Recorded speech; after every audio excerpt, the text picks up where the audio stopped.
আজকে এখানে আসার পর যে রকমে আমাদের ছাত্রছাত্রীদের একটা ভারী মাত্রা এখানে দেখার পর আমার মনে হচ্ছে আমাদের ত্রিপুরা আগামী দিন এক ত্রিপুরা যেটা আমি বলছিলাম সেটা নিশ্চিত আগামী দিনে এক ত্রিপুরা হবে। মাননীয় প্রধানমন্ত্রীজি যেমন এক ভারত বলেছেন, আমাদের ত্রিপুরা এক ত্রিপুরা হবে। আমরা জানি যে 18 বছর থেকে 35 বছর এই যে বয়স, তারা হচ্ছে আমাদের আগামী দিনের ভবিষ্যৎ।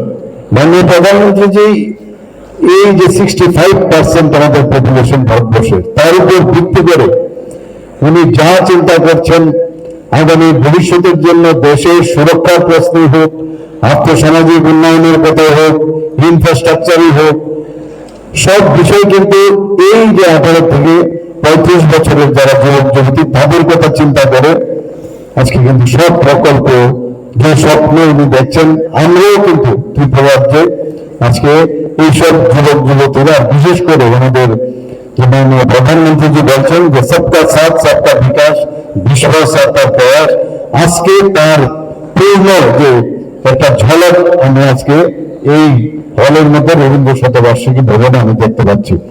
খুবই ভালো লাগছে আপনি তো আপনাদেরকে দেখে, এবং আমি নিশ্চিত, আমি প্রায় যখনই কেউ আসে আমার কাছে আমি বলি যে আমাদের ছেলে মেয়েরা আমাদের রাষ্ট্রের চিন্তা ভাবনার জন্য, যে রাষ্ট্রের জন্য যে চিন্তা করা, রাষ্ট্র তৈরি করার জন্য চিন্তা, এইসব ছেলে মেয়েদের কিন্তু আমি যখনই চ্যালেঞ্জ হিসাবে কোনো জায়গায় আমি দেখি, সেখানে তাদেরকে খুঁজে পাই না। অনেকে আমাকে বলেছেন, আশ্বস্ত করেছেন, কিন্তু আজকে এখানে এসে দেখলাম যে আমি যেটা ভাবছিলাম, আর অ্যাকচুয়ালি সামনাসামনি না দেখলেও, তার যদি ভিজিবিলিটি না দেখা যায় তাহলে অনেক সময় কম নিজেকে দুর্বল মনে হয়। কিন্তু আজকে আসার পর আমাকে মনে হলো আমি সত্যি আমি সবল, এবং আমাদের সরকার এবং আমাদের সারা ত্রিপুরা আজকে মানে we are stronger by everyone, এটা কিন্তু বুঝতে পারছি।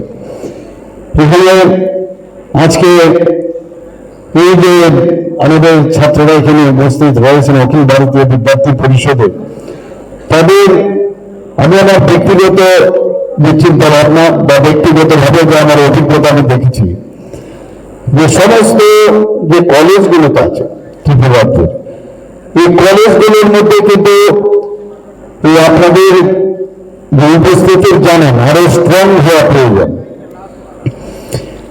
বিদেশি কাগজের কারণে আমি আমার ব্যক্তিগত জীবনে আমি দেখেছি বারবার এই যে বিদ্যার্থীদের কিভাবে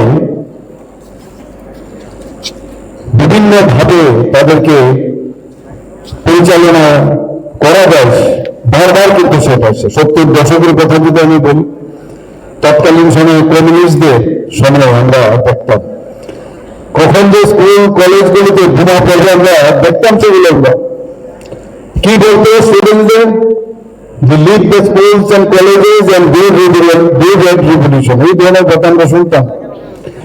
এবং স্কুল কলেজগুলোর মধ্যে সমস্ত যে ওয়ালের মধ্যে লেখা যে without peoples army peoples have nothing, গণপ্রয়োজনা না থাকিলে জনগণের আর কিছুই থাকে না। বহু জেনারেশন এই বহির্গত যেসব চিন্তাধারা, এগুলোর মাধ্যমে আমাদের জেনারেশন টু জেনারেশন নষ্ট করেছে। আপনারা কিন্তু লাকি যে এখন একটা পরিবেশ ভারতবর্ষ এখন তৈরি হয়েছে, কত লোক মারা গেছে তার হিসাব নেই, বিয়ত্তা নেই। কি বলতো যে চাইনার যে মাওসেতুং, ওনার আমাদের চাইনার চেয়ারম্যান, আমাদের চেয়ারম্যান, এরকম আমরা দেখতাম। আমাদের নিজের ব্যক্তি বিবেকানন্দ যে আজকে এখানে আমরা এখানে ফুল দিয়ে ওনাকে আমরা শ্রদ্ধা নিবেদন করেছি, ওনার মূর্তি, রবীন্দ্রনাথের মূর্তি, আমাদের রামকৃষ্ণজির মূর্তি, এবং এরকম অজস্র যে আমাদের নিজের ব্যক্তি তাদের ধ্বংস ভেঙে ফেলত সেসব স্কুল কলেজে। এদের বহুত একটা অবস্থা ছিল, পরীক্ষার সময় পরীক্ষা যাতে না দেওয়া হয় তার জন্য এটা এমন একটা অবস্থা করত, এদের বিচারটা সাথে পর্যন্ত তাদেরকে মাঠ ভোর ইত্যাদি করা হয়েছে, পরীক্ষা দেবে না। তো এর পেছনে একটা বিদেশি কাগজ ছিল। এবং এগুলো কিন্তু আমরা দেখেছি। এবং আমরা এই জায়গা থেকে দাঁড়িয়ে আজকে মাননীয় প্রধানমন্ত্রী শ্রী নরেন্দ্র মোদীজি 2014-তে প্রধানমন্ত্রীর দায়িত্ব নেওয়ার পর আজকে দেশের মধ্যে কিন্তু একটা সুস্থির পরিবেশ এসেছে। কি অবস্থা ছিল 14-এর আগে এই দেশ, অটলজি চেষ্টা করেছেন, উনি আমরা সবাই জানি, কিন্তু এরপরে এর আগে মাঝখানে আর কারো কোন রকম কিন্তু আমরা চেষ্টা আমরা দেখিনি। এই যে ভবিষ্যতে আজকে মাননীয় প্রধানমন্ত্রী যে আপনাদের সাথে কথা বলেন, পৃথিবীর কোথাও কোন প্রধানমন্ত্রী আমার জানা নেই কোন রাষ্ট্রপ্রধান মন কি বাত অনুষ্ঠান যেটা প্রতি মাসের শেষ রোববারে কথা বলে আপনাদের থেকে জানতে চায়। কারণ আপনাদের মধ্যে এমন সব জিনিস আছে, এত সব জ্ঞান আপনারা দেখেন, স্বপ্ন দেখেন, আপনাদের মধ্যে অনেক মডার্ন সব চিন্তা ভাবনা আছে, উনি জানতে চেষ্টা করেন। অর্থাৎ আপনাদের কথা, আপনাদের চিন্তা, সেগুলো নিয়ে উনি ভবিষ্যৎ কিভাবে আমাদের দেশ এবং রাজ্যকে সামনের দিকে পরিচালনার ক্ষেত্রে যা যা দরকার সেগুলো করছে। আজকে পরীক্ষা পে চর্চা আপনারা দেখেছেন, পরীক্ষা পে চর্চার মধ্যে একটা স্ট্রেস ট্রেনের অবস্থা ছিল, একটা স্ট্রেস ট্রেনের অবস্থা ছিল। এখানে আদি মহোৎসব গতকাল এখানে আজকে 7 দিন সমান এখানে হচ্ছে। আমি সেখানে গতকালই গেছি। নর্থ ইস্টার্ন জন্য শুধু ওয়েস্ট বেঙ্গল, ঝাড়খণ্ড, উড়িষ্যা থেকে এখানে এসছে, বহু লোক হিমাচল থেকে এসছে। শুধু জনজাতিদের তাদের যে প্রডিউস সেগুলো একদিকে বিক্রি হবে, আবার শুধু তাই নয়, তাদেরকে রিভলভিং ফান্ড দিয়ে তাদেরকে কিভাবে সামনে এগিয়ে নিয়ে যাওয়ার সেই ব্যবস্থা। এবং নর্থ ইস্টার্ন জন্য বিশেষ করে ত্রিপুরার ওনারা এখানে যোগদান করেছেন। এবং এর অর্থ কি, যে আমার যে বনায় যেসব প্রডিউস গুলো আছে সেগুলিকে ভ্যালুয়েট করে সেটিকে বিক্রি এবং আর্থসামাজিক উন্নয়নের জন্য মাননীয় প্রধানমন্ত্রী যেটা বলছেন সবকা সাথ সবকা বিকাশ বিষয়, তারও কিন্তু ঝলক আমি গতকালও দেখেছি।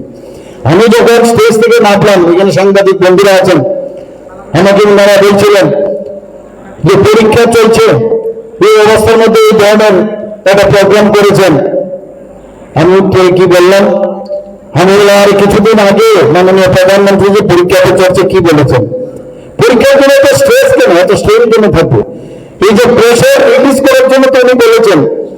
বই মেলা হচ্ছে, বিভিন্ন মেলা হচ্ছে, তো এই জন্য তো অসুবিধা নেই, সেখানে মেলাও চলবে একদিকে, আর পড়াশোনাকে ইউর চ্যালেঞ্জেস, এর মধ্যে হয়তো প্রেশার কিছু, আর যখনই প্রেশারে কেউ থাকবে, প্রেশারে কেউ থাকে, স্ট্রেস ট্রেনে যদি থাকে, তার ভিতর থেকে যে বিবেকানন্দজি বলছেন যেটা বারবার, যে নিজের ভিতর থেকে যে বিকশিত যতক্ষণ ধরে না হবে ততক্ষণ ধরে একটা পূর্ণাঙ্গ মানুষ তৈরি হতে পারবে না।